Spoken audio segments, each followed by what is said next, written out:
And we're back. This is Akua Hinds Online, and we're watching, well, you're watching. This is part 3 of Akua Hinds Online 20 Questions with Miki Grace. And Michelle Bacani-Lim is here, North America's favorite ontological coach and producer. Yay! Yeah. I didn't know it was your favorite, Canada. You are. You're our worldwide favorite.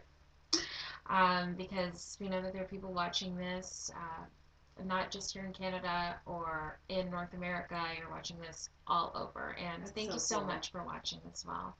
And thank you. And be sure to check out Michelle's channel. Michelle, can you tell us a little bit more about that? Just give us a plug. Absolutely. I filmed season 1 of Being Me with Miki Grace, which was, I believe, last year at some point in time, and still on the verge of doing season 2. Haven't planned it out, but I am going to schedule it, I promise. But Being Me with Miki Grace is it's kind of like a talk show. We've had our version of the talk show, which is Intimate Inquiries.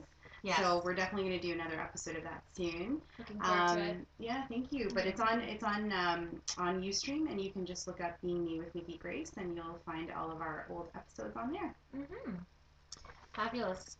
And Michelle does have a Facebook page, and you can follow her on Twitter as well. Yes. So on Twitter, I believe I'm Michelle G. Bacani.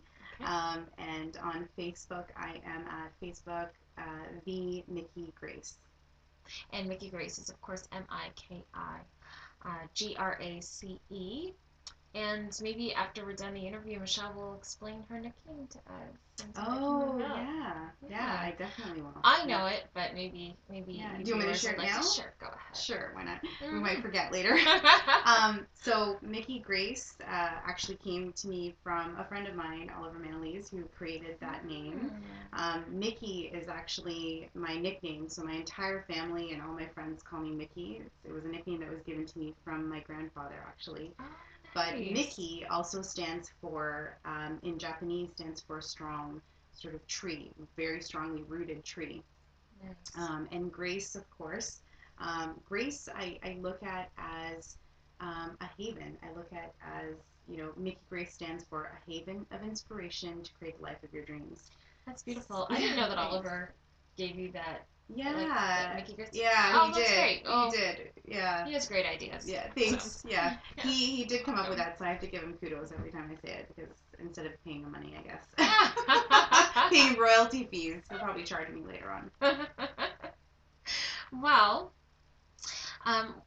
question number 11 that I have for Michelle is, what's your opinion on how to tell if we are genuinely in love with someone or if we are merely infatuated with him or her? Ooh. Because we talked before in part 1, if jealousy is a sign that proves that a person loves you, and your response was not really. Yeah. Right? Yeah. So what do you think is... so, I mean, like, if it's... Let me look at the question again. What's your opinion on how to tell if you're genuinely in love with someone? It's really infatuation. I think if it's, again, if it's fear-based, if there's jealousy, if it's more physical than emotional, if it's strictly based on sort of the surface, of that person, then I think that's probably closer to infatuation. But I think the question you have to ask yourself is, what is love? What is love for you? Well, Michelle, I mean, there's so many songs going back to who knows how long. I mean, and they called it puppy love and all this stuff. I mean, how do we know? I mean, I remember watching on a soap one time when one of the characters asked this, like, how do you know if you're in love? And then the man, he responded to the woman saying that, you're in love when you can't stop thinking about that person. But is that true? I mean, it could be like that in the beginning, I mean, I do stop thinking about my husband at some point in time during the day. Really? Of course, like at some points if I'm doing business, I mean, you can't constantly think about somebody. But when you are, at the beginning of the love phase, and I think that's also about what phase you are in a relationship. Maybe in the beginning of a relationship with someone, they always say it's the honeymoon phase, and I hate that. I mean, Really? love is love. Okay. Love is love, and I think You know, I mean, I'm always loving my husband, of course, but I'm not thinking about him constantly. But some people just tolerate each other. You know, yeah, I mean, and I think that's horrible. you know for yourself that you're not just tolerating your husband just because you're married to him. You and love that's him not because love. you love him. Tolerating is not love. So you then have to define love. right? Yeah. Then that's what I was saying earlier. Is that like how would you define love? Right. So you know, and we talked about what love was in the beginning, which was love versus fear. You know, and love is the source, right? So. Very nice. I hope I answered it properly. Well, I think that gives a really good idea of, you know, so you're saying that you don't think that love means. So, well, okay, then what is your definition of infatuation? Yeah, that's the other question. And you know what? I have been infatuated with people before, you know, and I mean, you can be infatuated with Brad Pitt. You know, you could be infatuated with movie stars. You can be infatuated with the pizza guy down the street. You know, or the pizza girl down the street. And really, I think that infatuation is largely one-sided. Right. I think that love is a two-way thing. That's a good way to describe it as well. Absolutely. I think also infatuation is putting the person on a pedestal. And putting them in a position where you can't reach for them. You know, if somebody's on a pedestal and you're infatuated with them, it's you're not really seeing them as an equal. And so there we go back to that evenly yoked sort of relationship. Yep. That we were talking about before. So you have to watch those other videos. Yeah. But evenly yoked, it's like a partnership. You know, it's equal. Very nice. Yeah. That's a really nice response.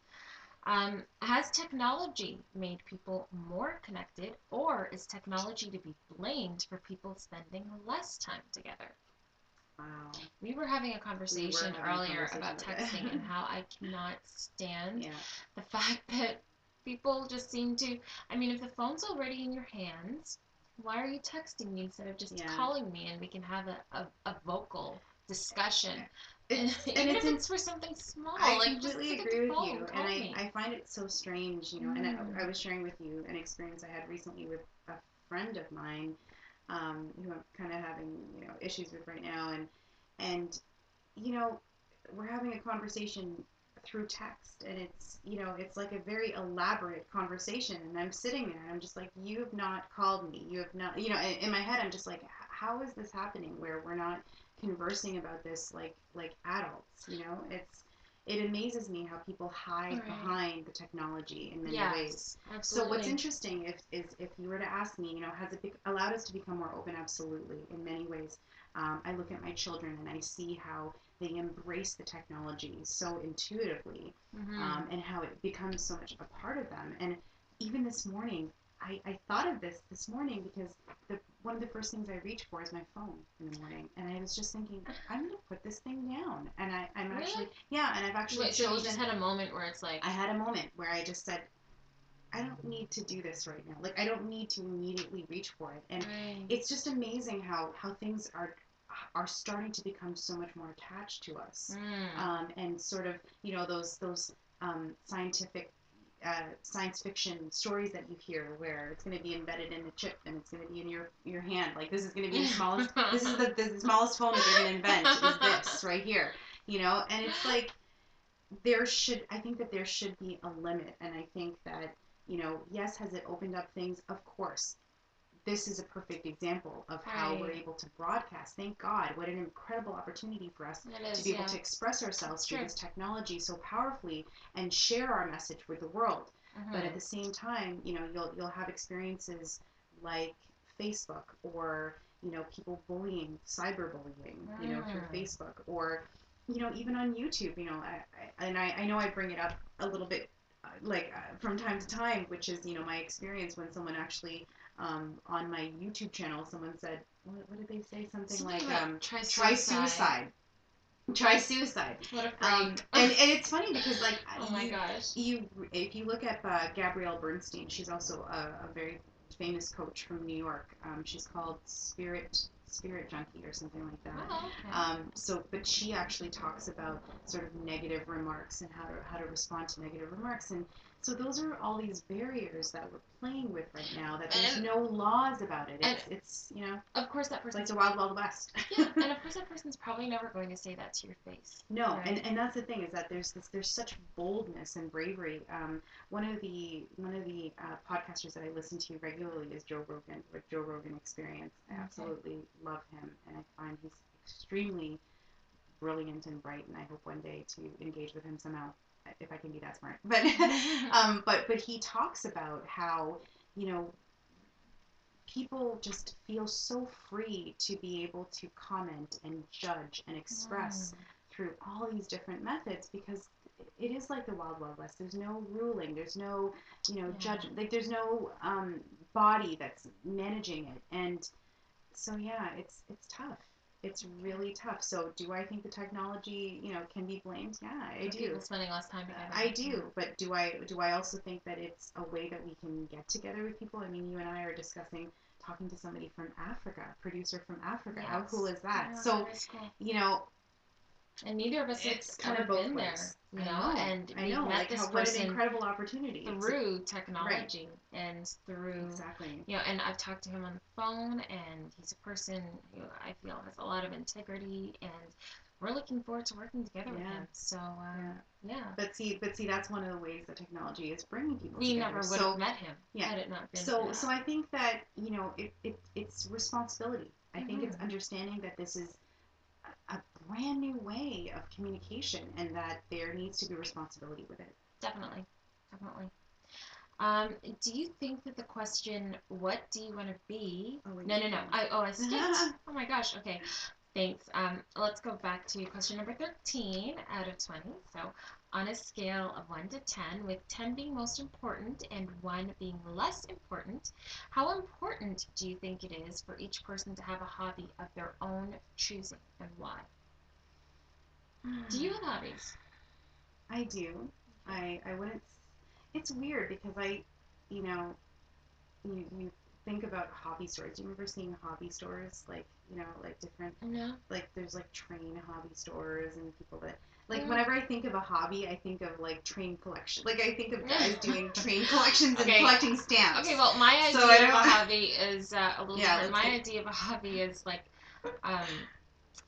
okay, there's a difference between a hobby and an extracurricular activity. Okay. Hobby, collecting stamps, collecting coins, playing the violin, you know, doing yoga. Okay. Obviously, doing yoga for a yoga professional teacher is not a hobby, you know. But for someone who's just taking a class, then so extracurricular activities would be basically more active stuff. Active stuff that they can be hobbies too, but something like collecting stamps, for instance. How active is that? I mean, there are people I see what you're saying. You know, then even watching soaps, I think, is a hobby, or watching a certain, you know, comedy sitcoms, going to the Yak Yaks or something. Right, you know? Right. Well, first, again, I always go back to like the definition of the word, like how would someone describe it, and maybe using my own examples of what hobbies. I mean, I love film, I love television, I love watching trailers. That's actually something that I love doing. It's one of my things that I do. My husband hates it because he actually, when we're in the movie theater, he will not watch a trailer. Really? No, he will turn on, like, he'll look down, turn his phone on, and, you know, do his own stuff while I'm staring there, like, excited, because I mean, trailers are the advertisement of movies. Right. So it's kind of a perfect combination of what I love doing, which is selling and movies. Yeah. I mean, I love selling too, and I don't mind the trailers, but I think I can kind of agree with Chris in the sense that it is a waste of time when there are movies that, you know that they're showing some movies that you're not even going to see at all. Right. There's some movies like that I just know I'm not going to watch that. He also, but you know what, he's the type of person, and we've also taught our children this as well, which is commercialism. We know that, you know, when you watch a commercial, they're selling you something. You know, they're trying to sell you something. They're trying to purchase real estate in your brain and trying to encourage you. That's how I look at it. That's how I look at it, because when I watch a stupid commercial, I say, that just like, they should have paid me to use that real estate in my brain, because that's a waste of time now. So that's kind of how we envision it. Now, that being said, going back to the hobbies. Have you tried to get him to join in on your hobbies? You tried to make them his hobbies too? You know what? I have. And so some of them are, like going to watch live performances. I love doing that. Yeah. I love going to live performance music. I love dancing. Going out dancing. But those are your hobbies. Do you think that have I tried to? Yeah, because is it important for each person to have a hobby of their own choosing, or do you think that they should latch on to someone else's hobby to make them happy? I think that's dangerous to do that. Okay. I really do, because again, it goes back to people pleasing, and it goes back to shifting your personality and who you are based on somebody else's wants and needs. And when you're not meeting your own needs, then honey, you're not a happy person. Very true. So, do I think it's important to have your own hobby? Sure, absolutely. Have your own interests? Absolutely, yes. Whether you want to categorize it as a hobby or not, I think that doesn't really matter. But pursuing stuff to educate yourself or inform yourself or entertain yourself, or I think that's vital. Yeah. Okay. Yeah. Good to know. And do you think that the question, what do you want to be when you grow up, is harmful or helpful to children in getting them to think about their future career options? Now, I remember growing up and people, I don't know if people still ask this of children, if they ask this of your children, but, what do you want to be when you grow up? What do you want to be when you grow up? And you know that there are grown-ups right now who still don't know what they want to be. They don't even know. Or have shifted their positions 10 times, myself included. Yeah, they don't want it. They don't know who and they are. I don't think I'm done yet. No, so, because a lot of people. The reason why I asked that question of you is because I think it can be dangerous to define yourself solely through your career. But I think we live in a society where a lot of people do that. Oh my gosh, and so I wonder if you think it's harmful to put that on children, and make them feel like, well, you need to know now what you want to be when you grow up at 7 years old or 5 years old or 8. Is that necessary? And some children do know. Yeah. Some do know, and I think that's cool. Well, first, first I want to address what you just said about how people relate to their profession as who they are. And one of the amazing writers I think of immediately when you ask that question is Tim Ferriss. And Tim Ferriss, one of the things he talks about in 4-Hour Workweek is he talks about a story where I think someone asks him, well, what do you do? And it's just like, well, what he says, I'm a dancer, I'm a hip hop artist, all these different things that he does, which is awesome, and in the same way with me, sometimes when I go to these networking meetings, it's like, well, who are you? What do you do? Well, I'm not a doctor, that's not who you are, and so when I describe myself, I actually say, I'm a producer, a coach, a mother, a lover of life, a lover, a daughter, a sister, that's... You're a person. I'm a person, I am my essence, I am love, I am warmth. So I think that's the first thing I want to address, in terms of who you define and how you choose who you are. Now, with the question, what do you want to be when you grow up? Do I think it's harmful? In a way, yes, because I remember... I don't want to say harmful. I just know that, I remember growing up and just kind of like, oh, she's going to be a doctor. For the longest time. Oldest child, so I'm sure there were a lot of expectations. Absolutely. I'm the oldest granddaughter, right? On one side of my family. And there's so much pressure involved with that. And that's what I think is harmful. And to expect a child to even know what they want to be, absolutely not. But is it fun to ask that question? Yes, it's fun. Because you want to know why?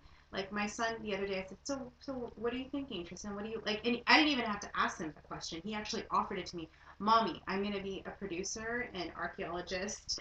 I'm going to be, a jiu-jitsu, MMA fighter, and I'm going to be, an actor, right? And I'm going to be a dad. And so I love that. I mean, I think that's great. I think coming from that perspective of curiosity, who they are, of curiosity and encouragement. And I will tell my children that they're going to likely change their careers 10 times or more, because I don't want them to think that it's wrong to try new things. That's good. Yeah. That's really good. Thank you. You're welcome. You're really welcome. That's really good. Thanks. You're welcome. And the last question for this part of this episode, and before we go on to the final 5 questions, this question is, what is your definition of an icon and why? Ooh, that's really good. And I have a great magazine I want to show everybody. So I picked this up at the grocery store probably about a month ago or so, 2 months ago maybe.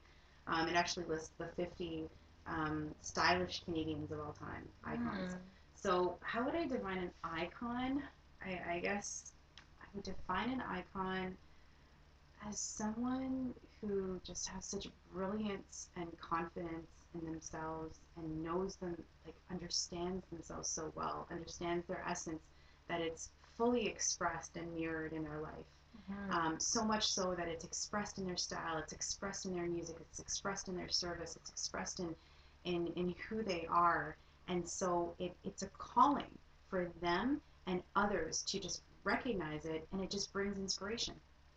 Very and nice. I think that's how I would define an icon. And do I want to be iconic in my own way? Absolutely. And that's actually why I bought that magazine, because I think it's so powerful to recognize icons, whether you like them or not. We were discussing certain actors or performers or producers or what have you that maybe we don't really like so much the choices that they've made, but they all, these icons, they all bring these little positive aspects of themselves to the world. Well, they open our minds. Yes. I mean, there are entertainers out there and public figures who I don't necessarily know them, but I really admire some things. If there's some things about them where I feel like, what, I like this person. I don't know why, but I feel like if I knew this person, I would really get along with them. Yeah. And there are others where I'm just not intrigued by them the way that some other people might be.